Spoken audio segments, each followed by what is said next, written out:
preserving peace and avoiding major financial crises.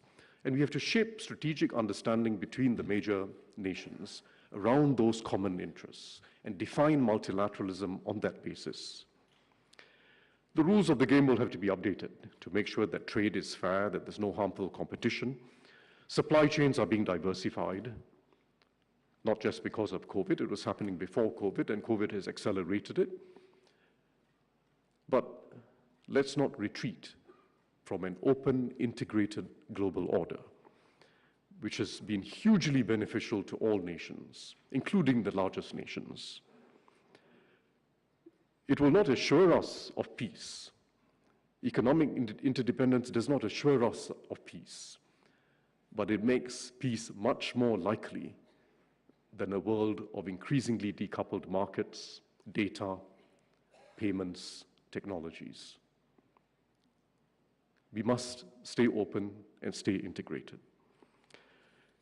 Achieving this will require geopolitical skill and leadership. And India will be taking over the G20 presidency next year at this very important time, when leadership is required and new directions are required, including new directions in the existing multilateral institutions, like the World Bank, like our multilateral development banks, which have to be refashioned for a world that is fundamentally different from the time when they were originally established. A world where the challenges of the global commons are central to every nation's future, including especially developing nations, in addition to poverty alleviation. India itself is looking to its next 25 years, having reached 75 years of independence. It has emerged with strength from COVID, and it is now looking to create, as Prime Minister Modi says, the new India. And India's challenges in the next 25 years are enormous, despite all the global challenges we face. In fact, India has greater opportunity than any other major nation in the next 25 years. But realizing the opportunity will require higher ambition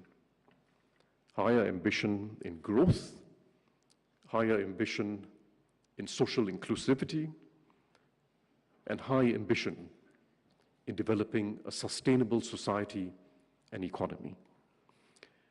It also requires greater urgency. India will have to accelerate the pace of reforms that has been started and reorient the role of government. But India is able to build on the very distinctive achievements of recent years. I would say dramatic achievements of recent years. Two in particular. First, almost unique internationally, the large-scale implementation of the large-scale provision of basic social amenities to hundreds of millions of people within a short space of time. Hundreds of millions of people, basic social amenities, toilets, electrification of all villages. 98% of India is now having access to electricity. Perhaps not the entire day, but it's got access to electricity which didn't exist before. Clean cooking gas, when in fact hundreds of millions of people depended on pollutive ways of cooking in the past, with great impact on their health, particularly the women. Primary healthcare centers, 150,000 primary healthcare centers being set up all around the country to provide close access wherever people live, all as part of Ayushman Bharat, public health assurance. Most recently, functioning water taps and water pipes all across the country. Work in progress, but a very important task. And all of these, if you think about them, toilets, electrification, clean cooking gas, functioning water taps, particularly empower women. It's the women who've been spending hours every day queuing up for water. They particularly empower women. And I know Prime Minister Modi started this in Gujarat some years ago, but this is an immense historical task, correcting a legacy of neglect for the poor, for ordinary people in the rural areas, and for girls and women. Immense historical task. So that's the first unusual achievement of recent years that India builds on as it looks to the future. The second, equally dramatic, is what has been achieved to provide for digital and financial inclusion, again on an immense scale. In a country with 29 different states, with different democratically elected governments, and vastly differing stages of development. Immense achievement. And I don't need to elaborate about it, but the India stack, starting with Aadhaar and UPI, Unified Payments Interface, so that everyone can make digital payments, is a remarkable achievement on a global scale. There's been no financial innovation of that scale and speed achieved in any other country. We now need the same boldness of political and social vision, the same attention to implementation, the same ability to cut through red tape, the same ability to mobilize the ground, and to have center and states work closely together to address the very important challenges of the next 25 years. First, creating vastly more jobs, including jobs for the low-skilled and semi-skilled. Second, creating a more sustainable economy and society, and demonstrating to the world how this can be achieved whilst continuing to develop. And thirdly, underpinning everything else, investing in social mobility, investing in quality in education and basic healthcare, so as to create opportunities for all. In other words, India needs not just an India stack, but a social development stack, going beyond the provision of basic social amenities, the toilets, electricity, clean cooking gas, and so on. Very important, but going beyond that to now develop opportunity for people to, on a self-determining basis, achieve better lives through education, better healthcare. And it can be achieved because the same almost missionary zeal for implementing reforms on the ground, the same ability to work with all stakeholders can be applied to this very large task of upgrading the majority of young Indian persons' futures, starting from young and skilling them through life. It needs urgency. As Prime Minister Modi said on India's 75th anniversary, this is India's Amrit Kal, its critical moment. As he put it, we have to start now. We don't have a moment to lose. And the next decade will be critical, not just the next 25 years. The next decade will be critical because there is a race against demography. There's a very large group of young people, as large as China faced at an earlier phase of history. 580 million Indians are below the age of 50, below the age of 25. That's a large number of people who need to be quickly skilled, given confidence to earn their own success in the workforce. For those of us who are from outside India, those who are economists, academics, observers, well-meaning observers, we must recognize the complexity of these challenges. And part of the complexity comes from the fact that India is now unraveling what are very deep legacies legacies that go back to the earliest pre-independence years, and in some instances, go back to the colonial era. A legacy of economic thinking and strategies that from the earliest years of independence relied on state control of the economy and complex and frequently changing regulation. A very strong legacy, which has not disappeared from India. A legacy of preference for capital-intensive industry rather than labor-intensive industry, and inadequate attention paid to job creation. A legacy going back to the pre-independence years of letting people live with very low incomes in the rural areas for all their lives, rather than finding ways to reform and allow people to be freed up to move into more productive activity. And a legacy of neglect, again going back to the pre-independence years, neglect of basic education and healthcare for a large part of the population. Of course, a legacy of unequal treatment of girls and women as well. Each of these is now being unraveled. It takes time. It's not just one or two policies. It will take missionary zeal, but there's urgency now in moving faster. India needs this urgency. It requires much higher growth and much deeper inclusivity, and the two go together.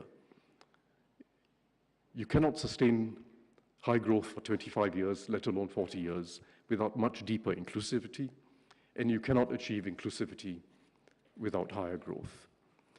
As Arun Jaitley put it in 2017, he asked the question, how do you fight poverty? And as he put it, you need a high level of growth. Growth brings in resources, and the policies of the state have to be aimed at achieving a high level of growth. It's absolutely necessary to tackle poverty and achieve inclusivity. But he also asked, will growth itself address or remove poverty? No, growth itself doesn't. You also need social activism,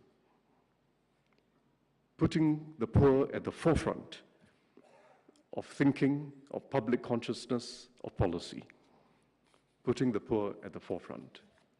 And again, I know that Prime Minister Modi has been talking about this very recently. I will talk briefly about growth and jobs, and then I will talk about inclusivity. And I will not cover the ground comprehensively in the interest of time, but let me first say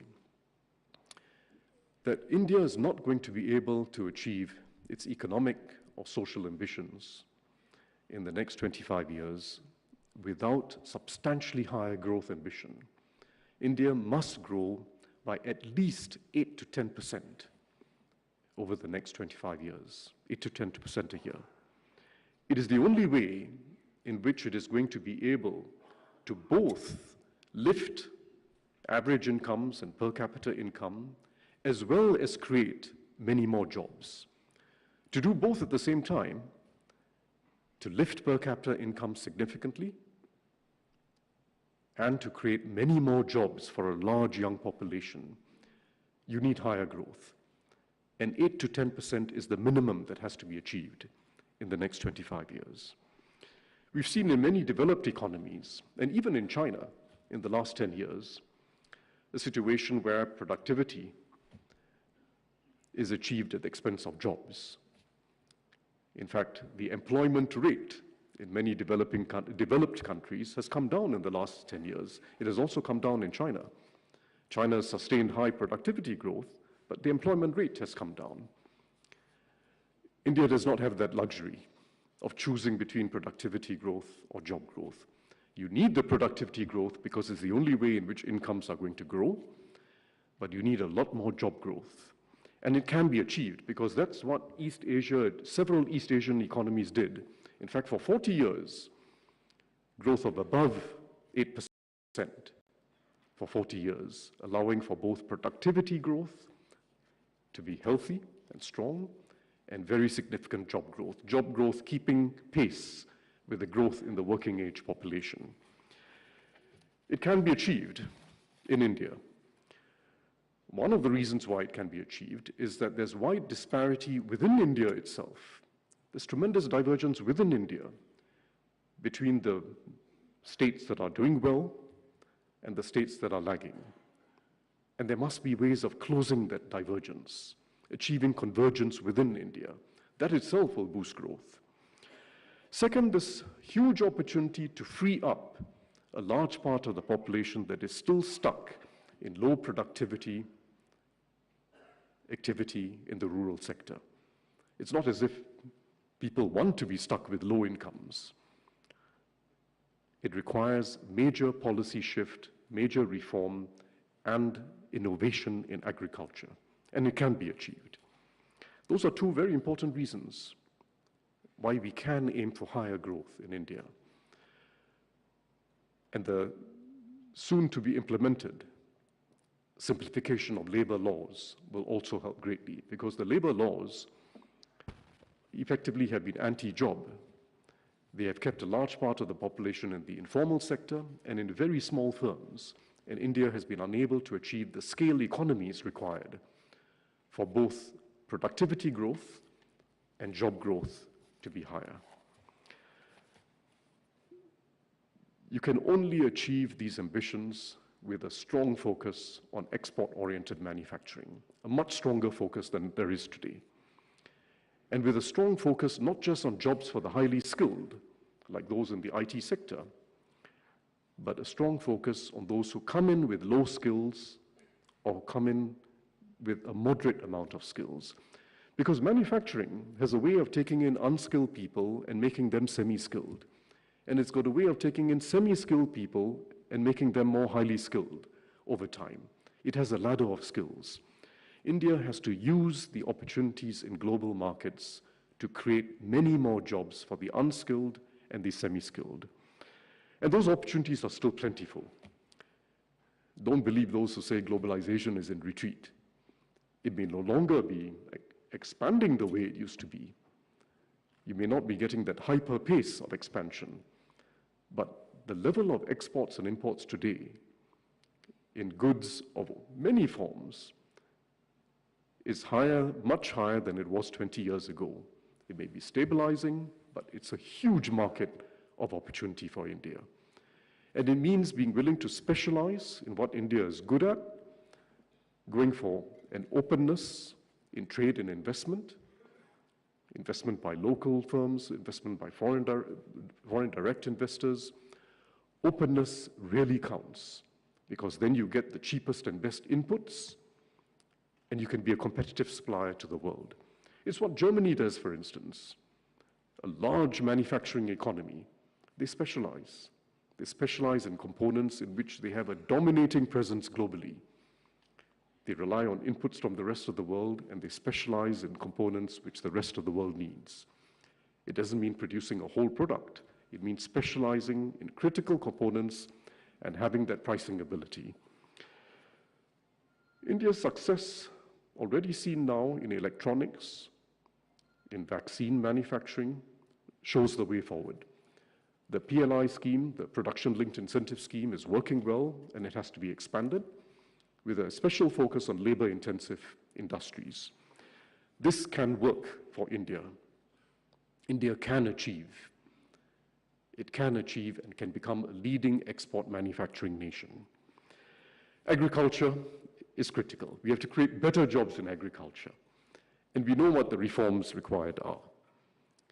And it will require more R&D in higher yield crops, weather-resistant crops, and so on.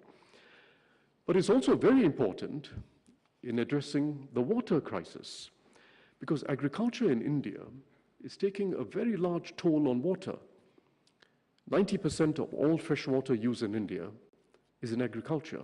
Globally, it's about 70% or close to 70%. 90% of all freshwater use is in agriculture. We need a far more efficient system of water use, precision irrigation, innovations that can improve soil quality, These are innovations that exist and need to be scaled up across the Indian agricultural sector. And it will raise incomes and free up people to move into urban areas for other types of jobs, including higher productivity jobs. And I want to also say that whilst the digital economy offers significant prospects for India in the next decade, 2 decades, perhaps 3 or 4 decades, because the world needs more software, and India's got an abundance of scientists and engineers and software developers who are good at this, that will still be a very small fraction of the workforce. It's a very small fraction of the workforce. We have to think of other services that can generate jobs. And tourism in India and the craft economy offer significant potential as well. India is still not tapping its full potential for tourism. It's a remarkable country to visit for people from anywhere in the world. I mean, natural attractions like Kaziranga in Assam, or Kutch in Gujarat, or Kumarakom in Kerala, diverse natural attractions, historic sites like Kushinagar in UP, Kumbakonam in Tamil Nadu, many sites, many experiences. I've just given you 5 or 6 examples, and I was only using those starting with the letter K. So you can imagine if I was to take the whole alphabet. It's a land of diversity, richness, and depth of historical heritage. Still not fully tapped. But likewise, the craft economy. There's a multitude of villages around India where you have craftspersons, men and women, weaving, doing pottery, doing craft of various forms. Some of them are farmers who spend part of their time doing this. It's a huge opportunity for developing non-farm incomes in India. That combination of tourism and developing the craft economy, unique, differentiated products all over India. And I just wanted to highlight that opportunity. Finally, let me move to inclusivity, which underpins everything else.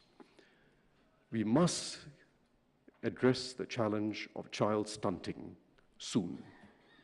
It's still a major challenge. Almost 40% of Indian children are stunted. We know the causes: malnutrition, poor diets when young. Again, there's reason for optimism because the recent programs that have been introduced are working well. Poshan Abhiyan, started in some states, has been working well, significant improvements in maternal health. And the recently launched Nutrition Smart Village initiative, which has to be scaled up across the country, offers promise, harnessing traditional recipes to give people better diets.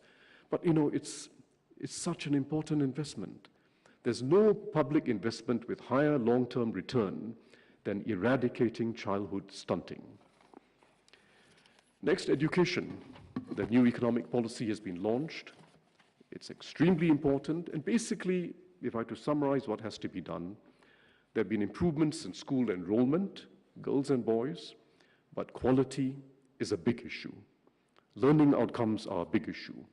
We know this, the evidence. Pradham is a major NGO that does very careful assessment of learning outcomes at different levels. Essentially, at Standard 5, almost 50% of the kids are unable to achieve Standard 2 levels of literacy and numeracy. And once you've been set back at that level, it's not easy to catch up. So we have to improve quality in our schools as a major objective. And again, here there's reason for optimism because Niti Aayog has been doing these educational quality index studies. And they find again that some places are improving much faster than others, including in the large states. Even amongst large states, some have been moving much faster than others in recent years. And the source of improvement is improved governance of education, how teachers are selected, how school leaders are appointed. It's governance. A public school system can achieve quality. I say this coming from Singapore because we have a very highly regarded education system. It's a public school system. None of the countries in the upper band of the annual PISA rankings, or once in 2-year PISA rankings, none of them have decentralized school systems. They all have public school systems or school systems that are coordinated by the public sector. And as India's enrollments have gone up, with a large increase in enrollments in the public schools, it is critical that we bring quality into the public school system. And finally, higher education needs reform. The Prime Minister just spoke about this recently again.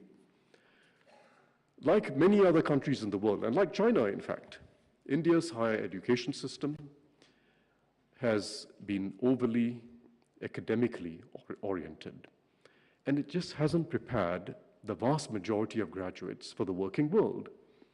The large corporations take some of them in, and then they put them through an additional year of training just to make them ready for work. But higher education has to have a stronger applied and skills orientation. And we need to follow that up through the years once people are in their career.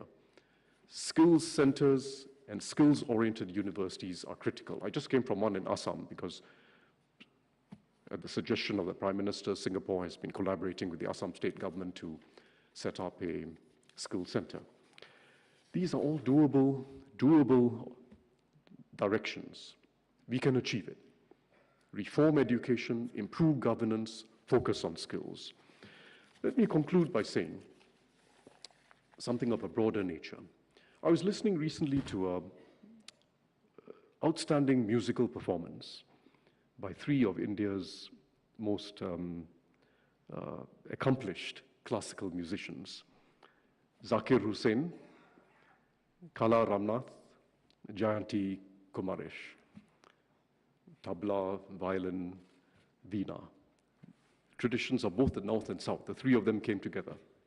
And they've been performing across the United States to full crowds. In fact, they're going to be performing in Singapore in a few weeks' time, and I will be there together with my wife. Now, they decided to call themselves, for the purpose of these performances, Triveni.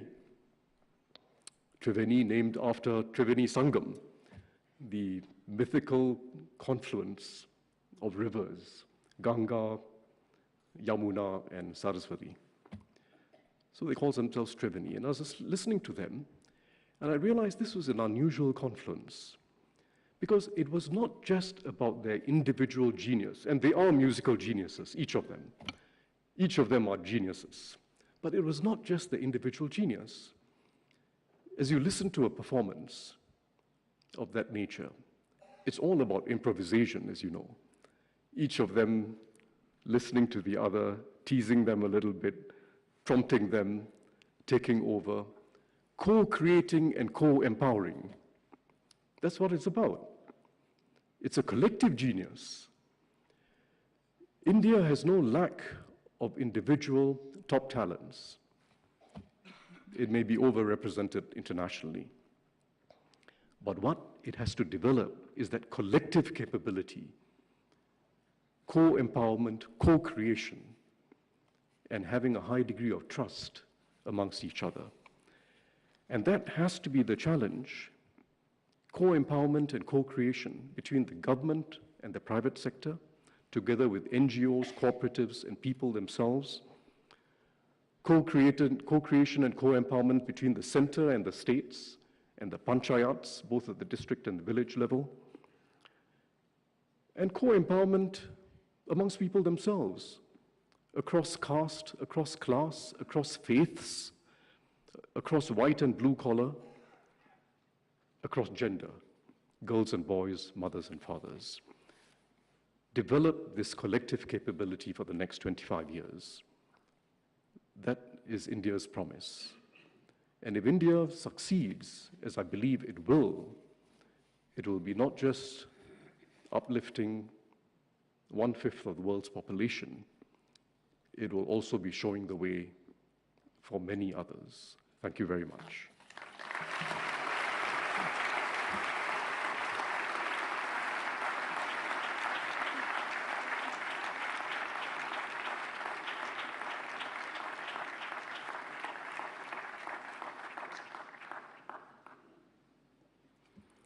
I thank Honorable Senior Minister from Singapore, Sri Tharman Shanmugaratnam, for this comprehensive inaugural lecture on India's journey towards growth with inclusivity and inclusivity with growth.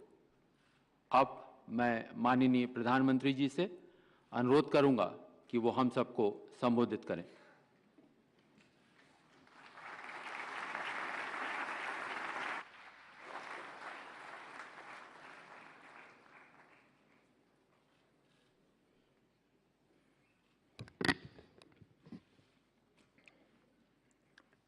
नमस्कार।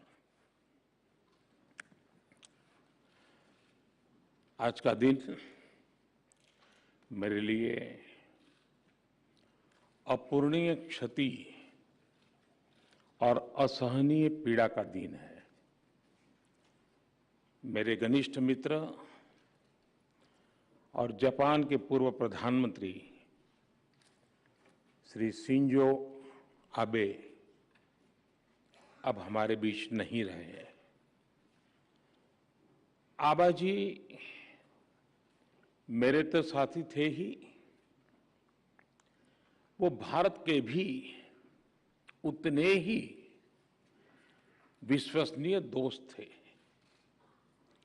उनके कार्यकाल में Bharat Japan में उनके जो राजनीतिक संबंध थे हमारे, वो को नई ऊंचाई तो मिली ही। हमने दोनों देशों की साझी विरासत से जुड़े रिश्तों को भी खूब आगे बढ़ाया। आज भारत के विकास की जो गति है, जापान के सहयोग से हमारे यहाँ जो कार्य हो रहे हैं, इनके जरिए शिंजो आबे जी भारत के जनमन में सालों तक बसे रहेंगे। मैं एक बार फिर दुखी मन से मेरे दोस्त को श्रद्धांजलि देता हूं। साथियों, आज का ये आयोजन मेरे और एक घनिष्ठ मित्र अरुण जेटली जी को समर्पित है। बीतों दिनों को याद करते हैं तो उनकी बहुत सारी बातें, उनसे जुड़े बहुत से वाक्य स्वाभाविक रूप से याद आते हैं। और यहां बहुत सारे उनके पुराने साथी मैं देख रहा हूं।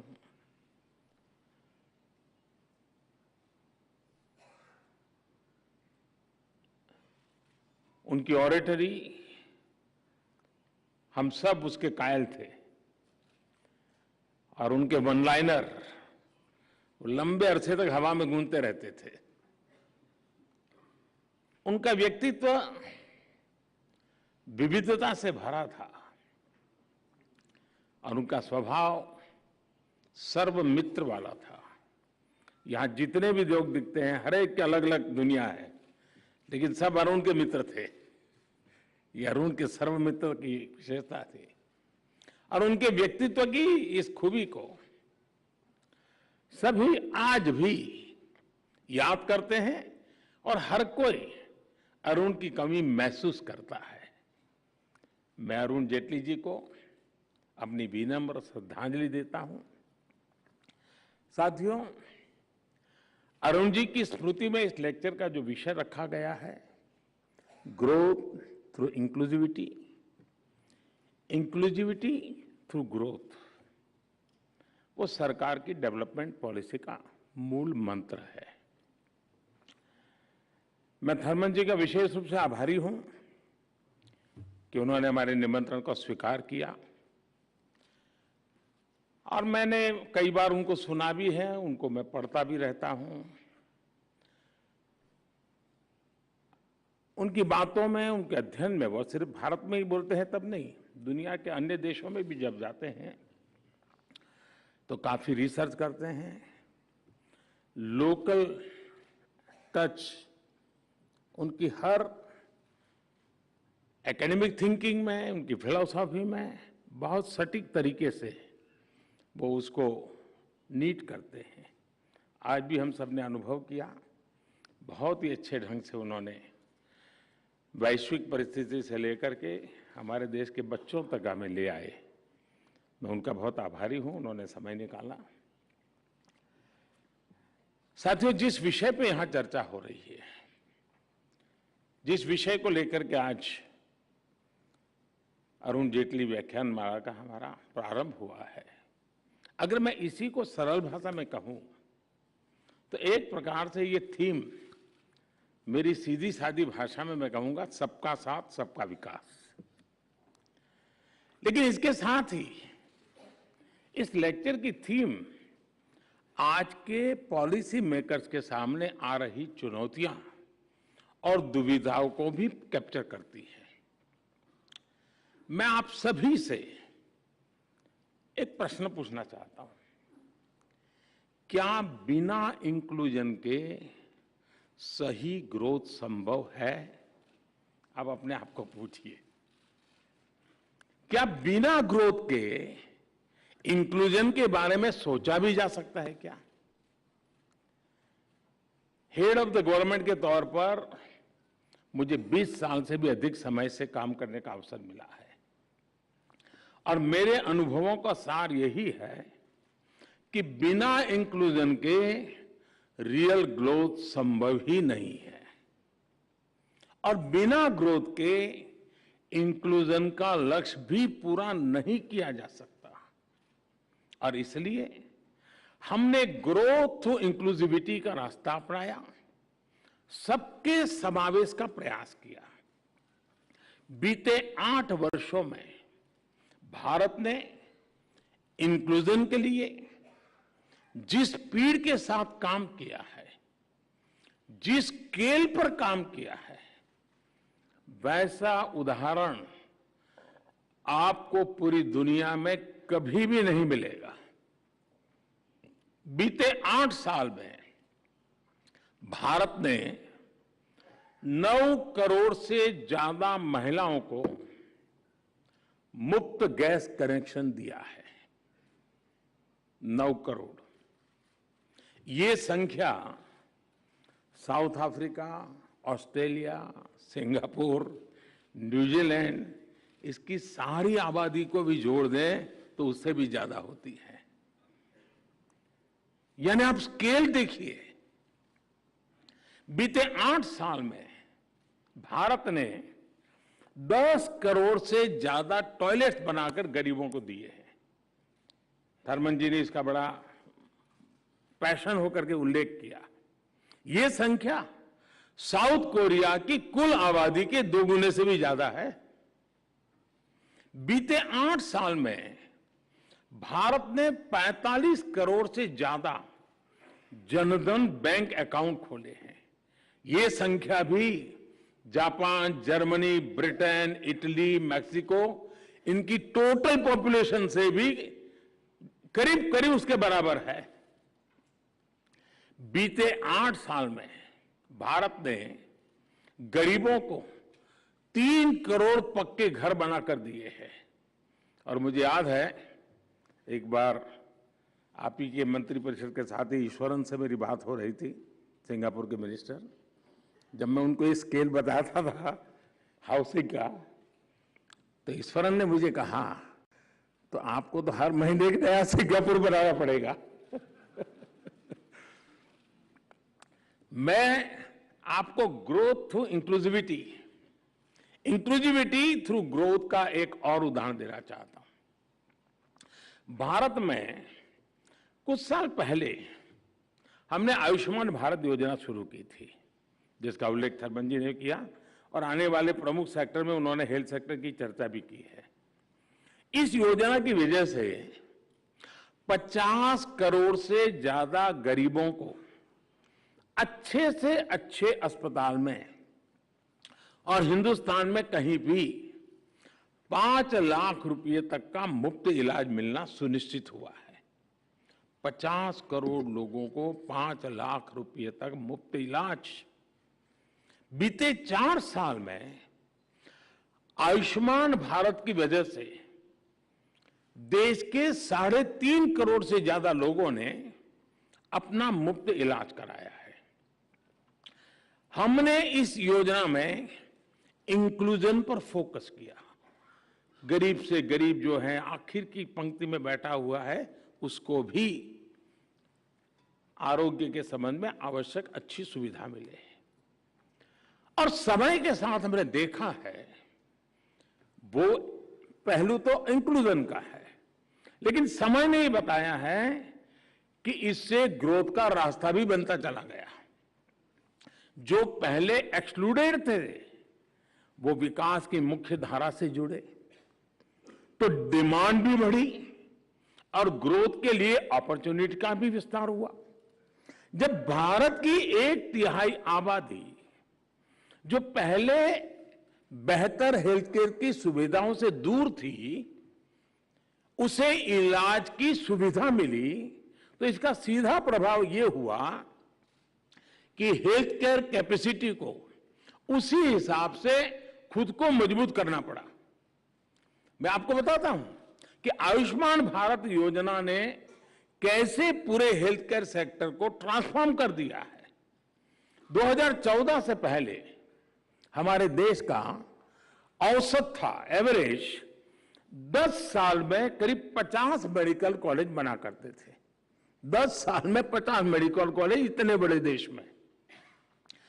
जबकि भारत में पिछले 7-8 साल में पहले के मुकाबले 4 गुना से ज्यादा, यानी करीब करीब 209 नए मेडिकल कॉलेज बनाए गए हैं। अब आप कल्पना कर सकते हैं कि कहां 50 और कहां 209।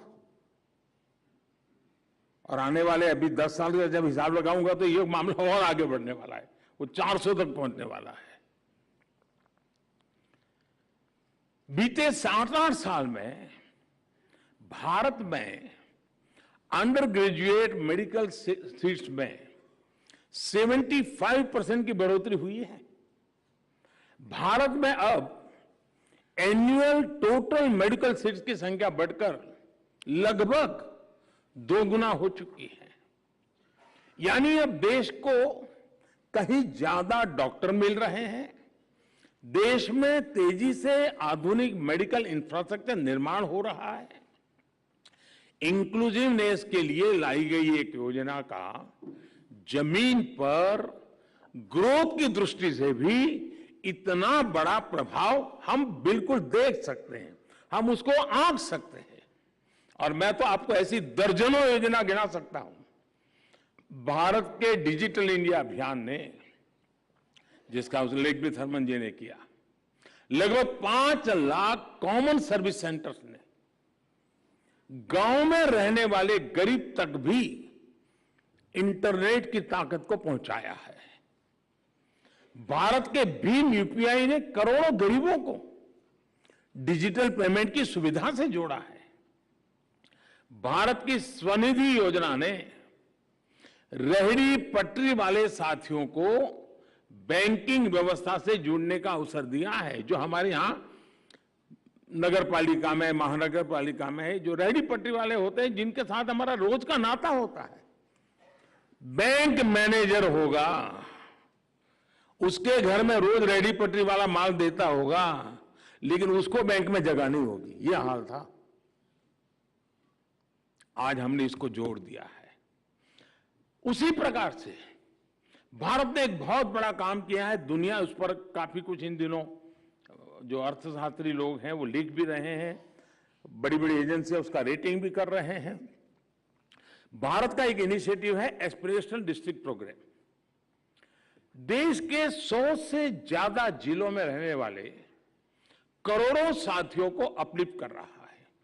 और ये एस्पिरेशनल डिस्ट्रिक्ट की कल्पना ये है कि हिंदुस्तान के और जिलों की तुलना में जो पीछे रह गए हैं, उनकी आकांक्षाओं को हम एड्रेस करें, उनको उस राज्य की टॉप पोजीशन की बराबरी तक ले आए और फिर धीरे धीरे उसको नेशनल टॉप की बराबरी तक ले आए। साथियों, इसका इतना बड़ा पॉजिटिव इंपैक्ट हुआ है और एक प्रकार से इन 100 डिस्ट्रिक्ट का इंक्लूजन हो रहा है डेवलपमेंट की दुनिया में। भारत की राष्ट्रीय शिक्षा नीति और एक बहुत बड़ा पैराडाइम शिफ्ट है और शिक्षा पर भी थर्मन जी ने काफी बल दिया अपनी बातचीत में। भारत की राष्ट्रीय शिक्षा नीति मातृभाषा में, मदर टंग में पढ़ाई पर जोर दे रही है। जो अंग्रेजी नहीं जानता, जो एक्सक्लूडेड है, उसे अब मातृभाषा में पढ़कर आगे बढ़ने का मौका मिलेगा। भारत की उड़ान योजना, इसने देश के, हमने कई हवाई पट्टियों को जीवंत कर दिया, नए एयरपोर्ट बनाए, दूर दूर टियर 2, टियर 3 सिटी में भी हम चले गए और उड़ान योजना लाए। एक फिक्स अमाउंट में हवाई जहाज में सफर की एक रचना की। भारत की उड़ान योजना ने देश के अलग अलग कोनों को हवाई मार्ग से जोड़ा है।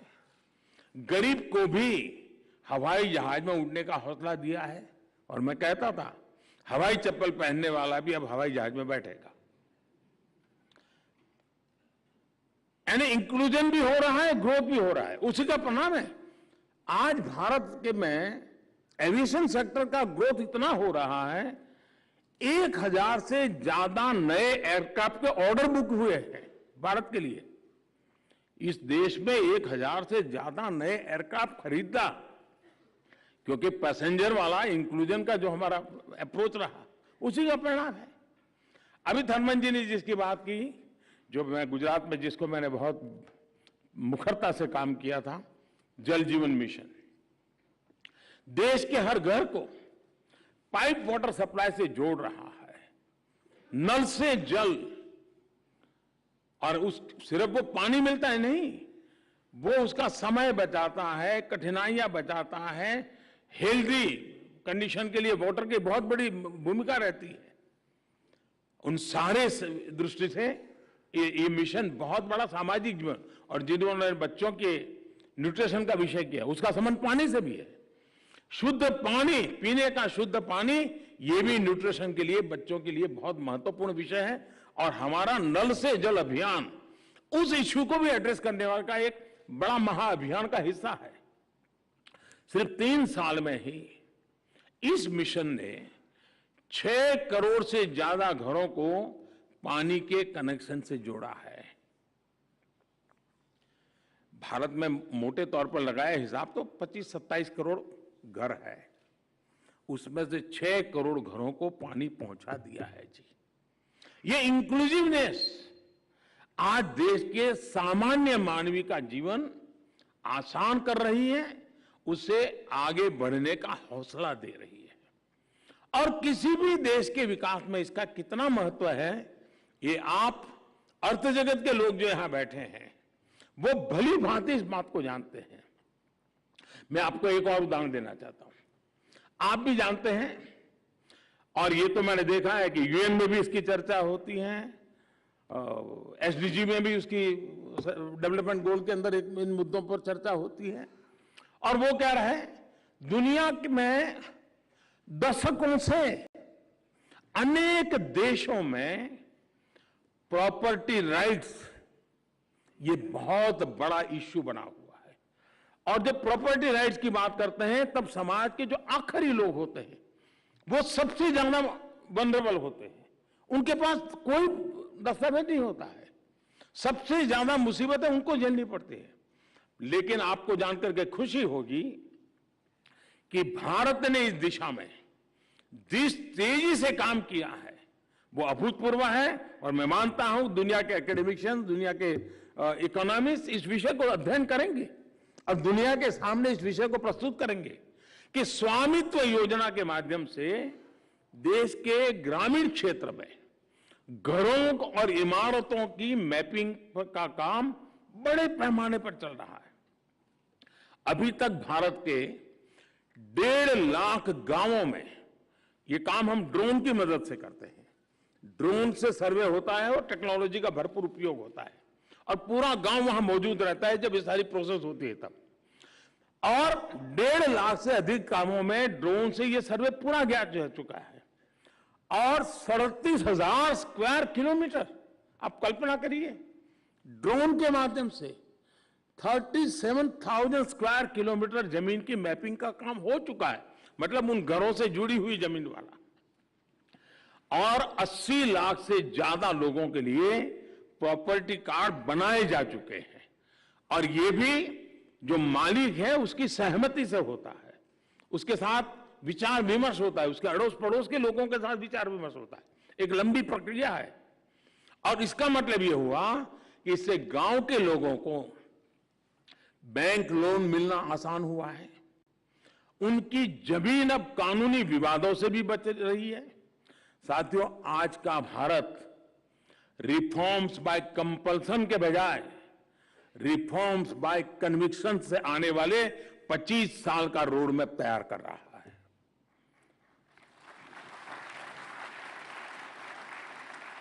देश आजादी के 100 साल मनाएंगे तब देश कहां होगा, इस लक्ष्य को लेकर के हम आज रोड मैप बना करके आगे बढ़ रहे हैं।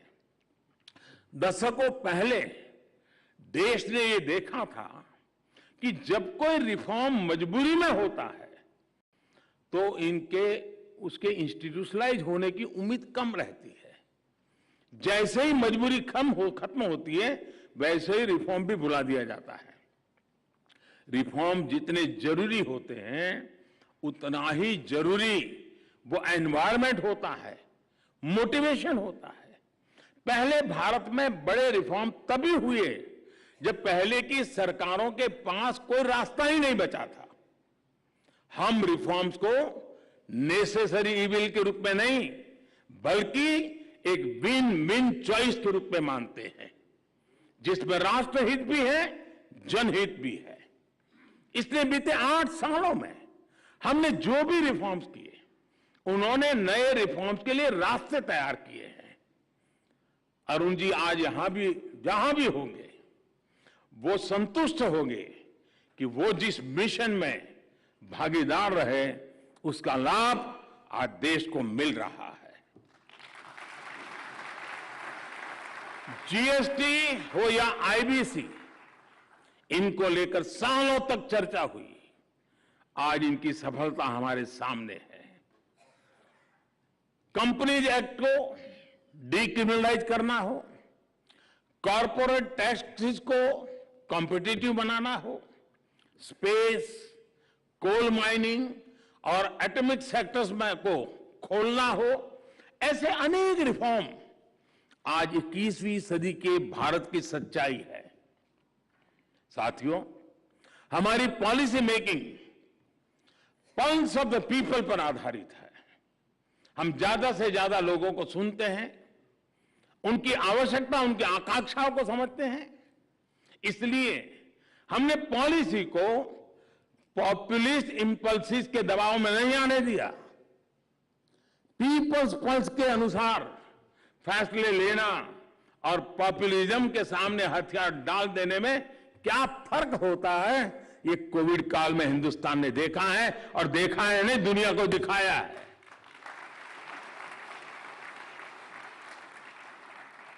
बड़े बड़े अर्थशास्त्री क्या कह रहे थे पैंडेमिक के समय? जब पैंडेमिक आई तो पूरी दुनिया में बड़े बेल आउट पैकेज के लिए, डिमांड ड्रिवन रिकवरी के लिए पॉपुलिस्ट इंपल्स था, हम पर भी दबाव था और हमारी आलोचना होती थी, ये कुछ कर नहीं रहे, कुछ दे नहीं रहे, पता नहीं क्या कुछ हमारे लिए कहा गया। ये भी कहा गया कि लोग चाहते हैं, एक्सपर्ट ये चाहते हैं, बड़े बड़े विद्वान ये चाहते हैं, लेकिन भारत दबाव में नहीं आया।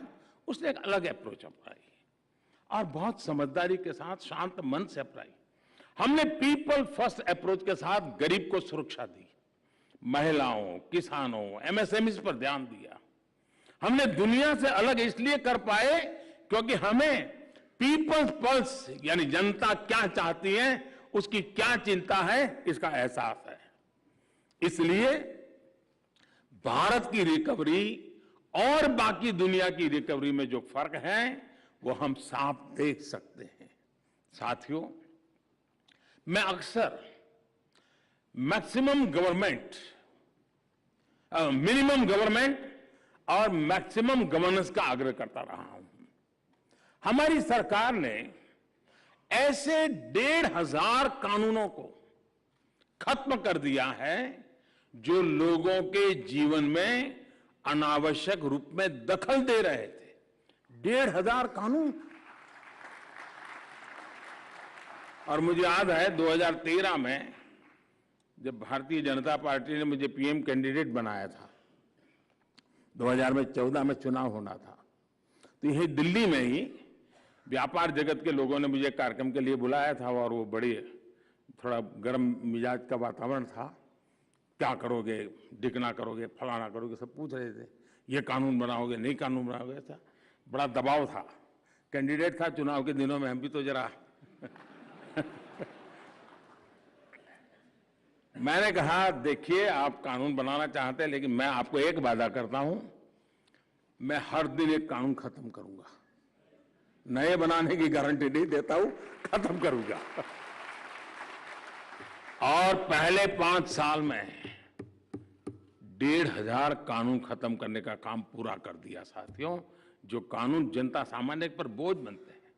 साथियों, आपको जानकर के खुशी होगी, हमारी सरकार ने 30,000 से ज्यादा, यानी आंकड़ा भी आप चौंक जाएंगे जी, 30,000 से ज्यादा ऐसे कंप्लायंसेस को भी कम कर दिया है जो ईज ऑफ डूइंग बिजनेस में और ईज ऑफ लिविंग में बाधा बने हुए थे। 30,000 कंप्लायंसेस खत्म कर देना, यानी जनता जनार्दन पर कितना अभूतपूर्व विश्वास का युग आया है, उसका नतीजा होता है कि हम कंप्लायंसेस के बोझ से जनता को मुक्त कर रहे हैं। और मैंने लाल किले पर से कहा था कि मैं चाहता हूं सरकार लोगों की जिंदगी से जितनी बाहर चली जाए हमें निकालनी है।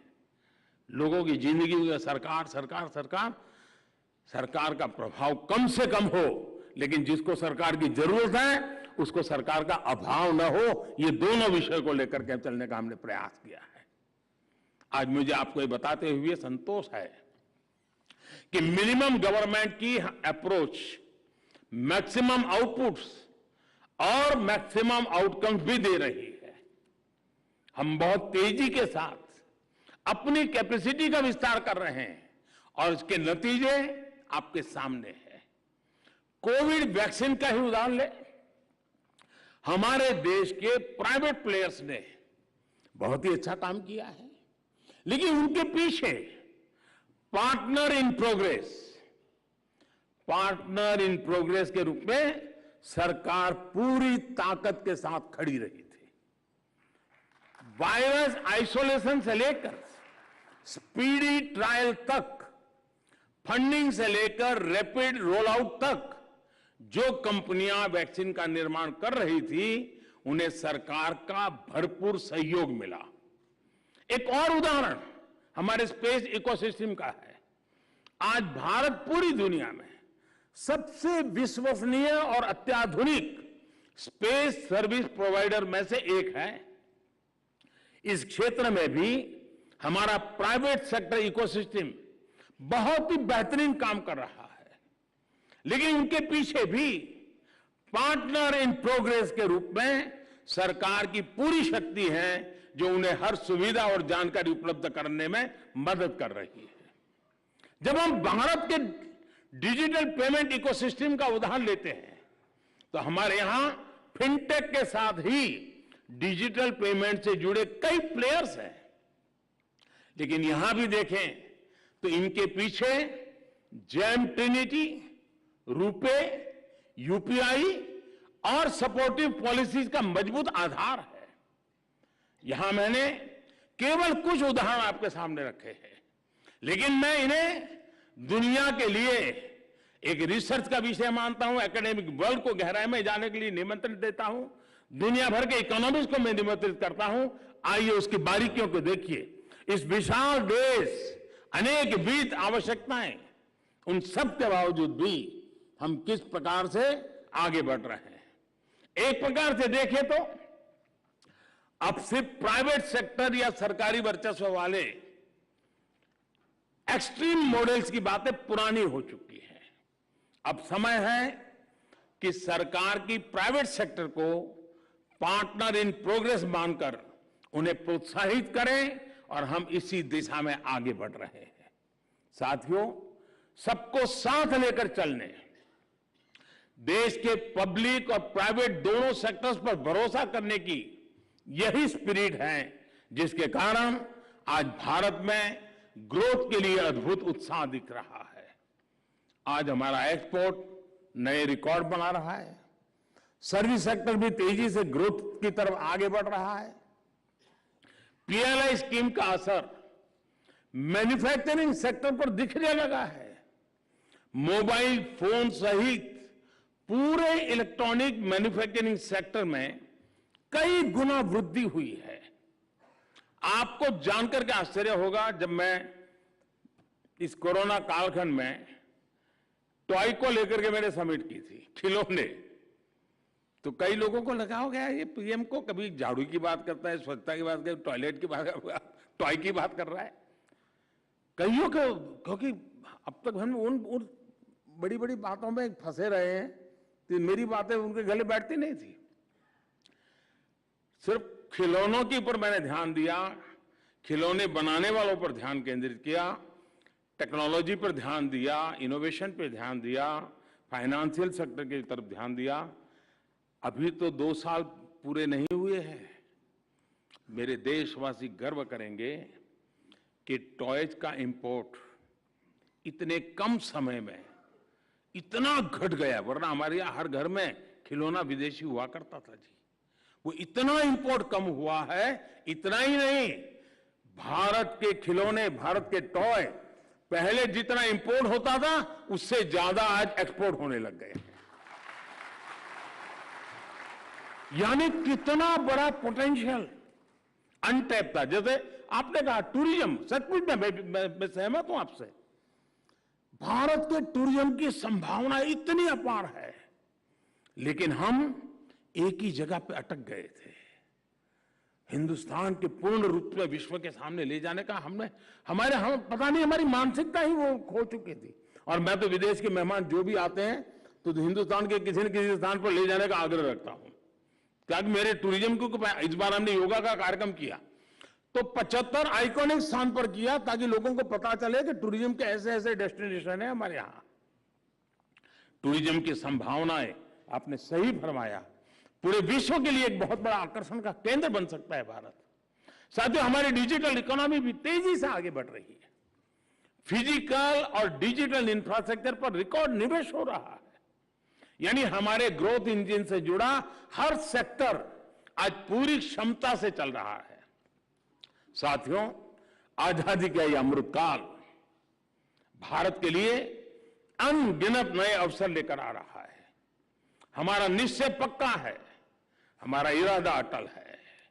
मुझे विश्वास है हम अपने संकल्पों को सिद्ध करेंगे।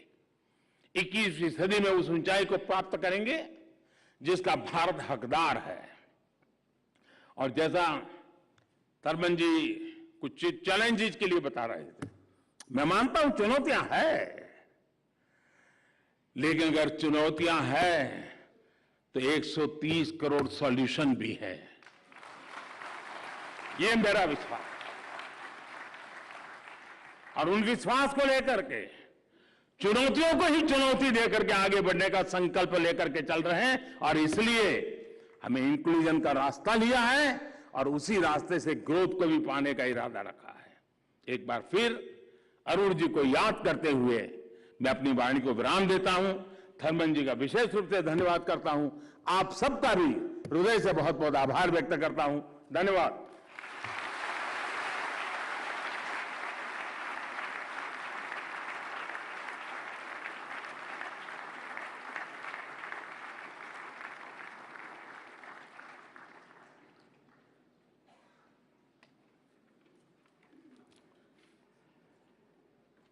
मैं माननीय प्रधानमंत्री जी का उनके इस प्रेरणादायक संबोधन के लिए धन्यवाद करता हूं, और माननीय प्रधानमंत्री जी से और सीनियर मिनिस्टर ऑफ सिंगापुर और अन्य मंत्रीगण से अनुरोध करूंगा कि वो ऑडियंस में अपना स्थान लें। I request all the dignitaries on the dais to take their place among the audience.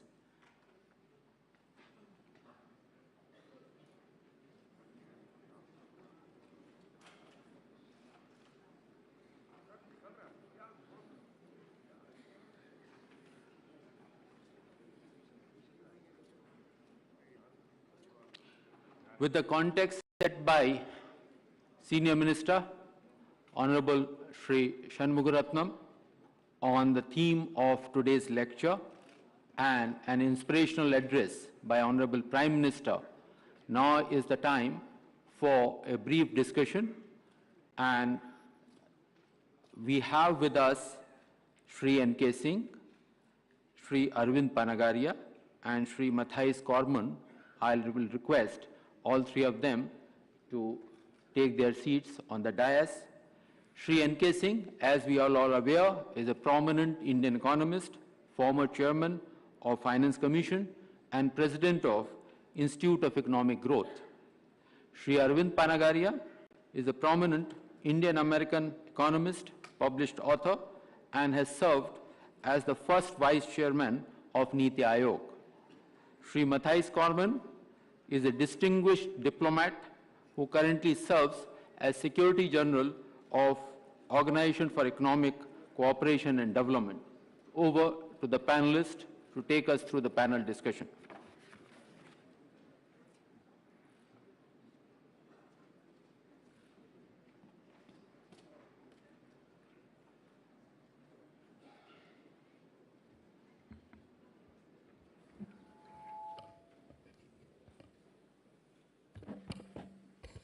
Thank you very much.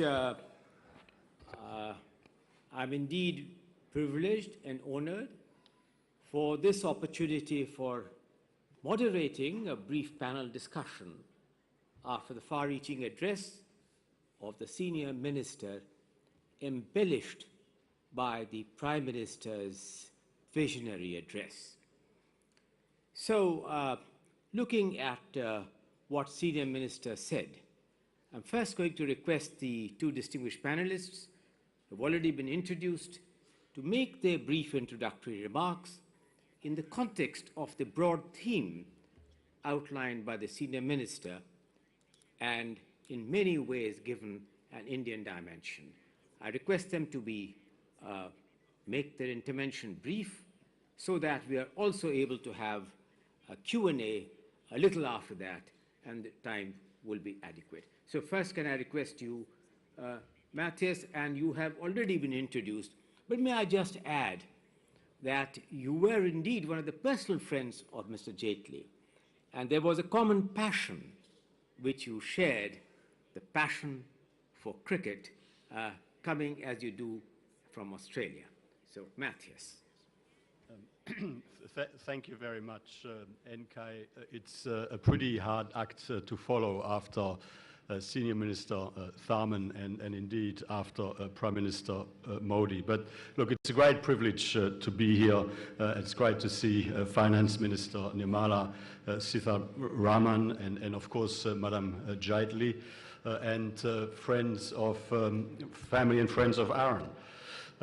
It is an honor to be offered the opportunity to say just a few words on the occasion of this inaugural Arun Jaitley lecture. I admired Arun greatly. Yes, of course, in terms of what he achieved as finance minister, and I think